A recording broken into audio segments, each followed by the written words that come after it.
Bye.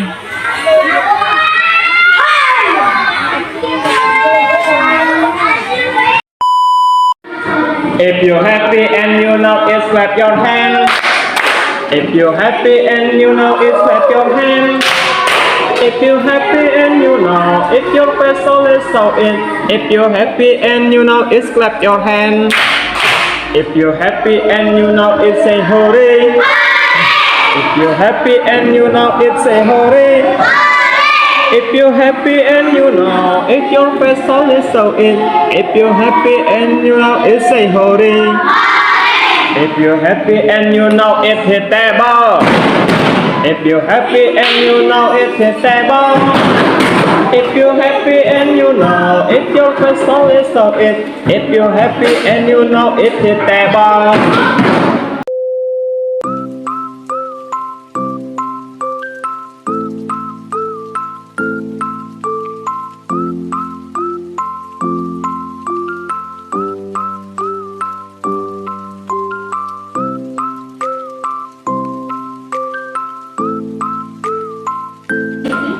Adapun waktu membayar zakat fitrah,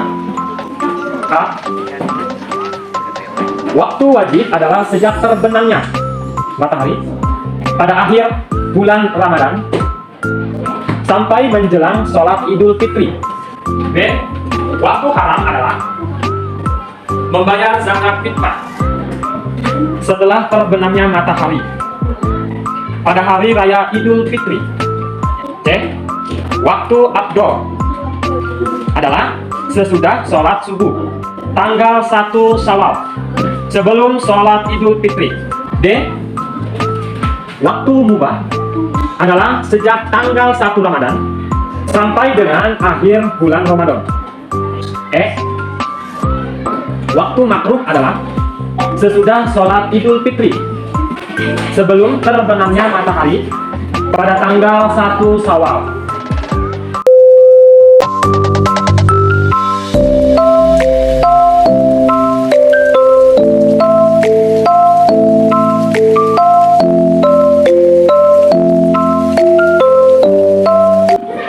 Zakat fitrah menurut istilah syariat Islam adalah memberikan harta yang berupa makanan pokok yang diserahkan kepada golongan atau orang yang berhak menerimanya, atau bisa disebut dengan mustahik zakat, yaitu orang yang berhak menerima zakat dengan syarat-syarat tertentu. Zakat fitrah juga disebut dengan zakat jiwa atau zakat nafsi. Kenapa bisa dikatakan seperti itu? Kenapa? Alasannya apa zakat fitrah bisa disebut dengan zakat nafsi atau zakat jiwa? Karena zakat fitrah itu mempunyai tujuan sangat khusus untuk membersihkan jiwa-jiwa yang kotor, fisik-fisik yang kotor yang dilakukan umat manusia, atau jiwa-jiwa yang kotor yang dilakukan oleh seorang muslim setiap selesai mengerjakan ibadah puasa wajib di bulan Ramadan setiap tahunnya. Jadi secara istilah itu zakat fitrah itu membersihkan atau membersihkan jiwa-jiwa yang kotor yang sebelum bulan Ramadan atau sebelum kita melaksanakan puasa itu kita tuh sudah melakukan hal-hal yang buruk, hal-hal yang kotor, hal-hal yang tidak diperbolehkan oleh agama. Misalkan membuli, misalkan menghina, terus mencuri, berkata kasar kepada orang tua, membantah orang tua.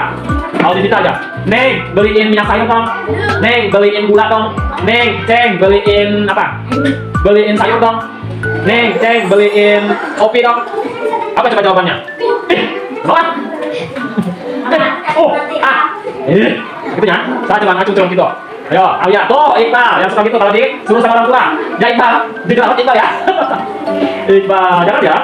Itu perbuatan tidak diperbolehkan dalam Al-Quran juga. Jangan sampai katakan jangan sampai katakan terus apa lagi?